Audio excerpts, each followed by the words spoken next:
Minister, honorable members and guests, and in particular my special guest here today with me, whose programs are impacting and empowering the lives of many women, Alethea Bester, representative of Remarkable, and Helga Jacobs, founder of Shine.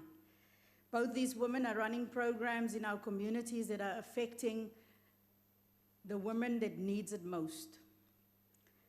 I was taught courage by my mother, an illiterate farm worker who walked out of an abusive relationship with only the clothes on her back and 3 young children. There are many women like my mother who need the courage to leave or seeks justice for what has been done to them. And we need to provide them with the means to access that courage. In addressing gender-based violence, there are 2 critical points to emphasize: the availability of help on time and in time for those affected by abuse. Women are often forced to stay in the same environment as their abusers, putting them and their children in harm's way over and over again. Integrated intervention programs that would assist women to escape abuse and find refuge for themselves and their children is critical to break the cycles of poverty and of abuse. Abusive environments are fertile ground for those who exploit vulnerable women and children to further criminal networks.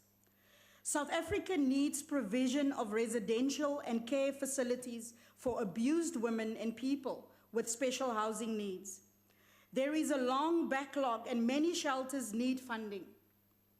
This was the finding of the report released by the Commissioner for Gender Equality in June. The Commissioner, Mr. Thabiseng Moleko, said all shelters in South Africa are really crying out for funding. My apologies.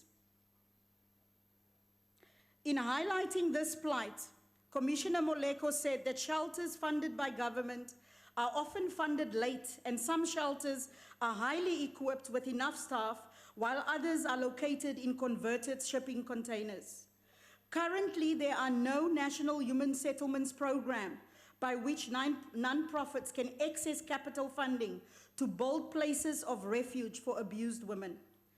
The ACDP is again calling out for this acute problem to be addressed by special needs housing, for special needs housing to be made available. This time last year, President Ramaphosa said he was hurt and ashamed by the personal accounts of abuse he heard at the Summit on Gender-Based Violence and Femicide in Centurion. So the ACDP appealed to the President to champion the special needs housing policy, to intervene and get the policy approved and implemented. Here today, we wish to make the same appeal again for this to be addressed with urgency. Getting this policy approved and implemented would immediately assist those working on the ground to turn the situation around and offer real help in the face of real danger. It is nearly 25 years since the plea for assistance was raised in 1995. In March 2015, a special housing policy was developed by the Policy Directorate at NDHS. It has been ready to go and waiting for final approval for nearly 5 years now.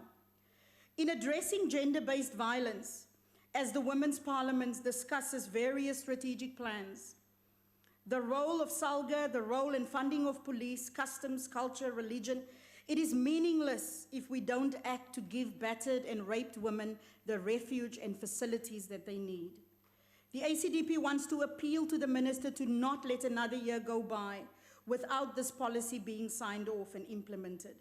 Women and children who are being bashed and bloodied must have shelter to escape the bullies, and their well-being is in your hands. In closing, I wish to remind this Parliament of African women not to abandon our faith as we face crises in our nation. Yeah. It is a woman judge who made the pronouncement to a general in the Old Testament. And she said, God gives victory today, not to you, but he places it in the hands of a woman. I want to remind South African women, what makes us strong is our faith. Yeah. What makes us conquer is our faith. What helps us overcome is our faith. And I thank you. Amen. Thank you, Honorable Sukers.